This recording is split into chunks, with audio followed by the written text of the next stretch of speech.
সালামু আলাইকুম। আজ আপনাদের সঙ্গে শেয়ার করব খুবই মজার কাটা নোটে শাক রান্না। এই শাকটা অন্য শাকের থেকেও খুবই ভালো লাগে খেতে। শাকের গায়ে গায়ে দেখতেই পাচ্ছেন অনেক কাটা কাটা এবং শাকগুলো ভালো করে বেছে আমি পরিষ্কার করে ধুয়ে নিয়েছি।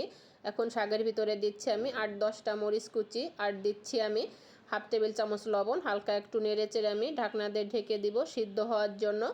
ঢাকনা দিয়ে ঢেকে সিদ্ধ করে নিয়েছি হালকা। এখন আমি হালকা একটু নেড়ে চেড়ে দিচ্ছি এখন শাকের ভিতরে কিছু পেঁয়াজ কুচি, কিছু রসুন কুচি দিয়ে আর একটু ঢেকে ভালো করে সিদ্ধ করে নিয়েছি। এখন ভালো করে নেড়ে চেড়ে আমি নামিয়ে ফেলবো।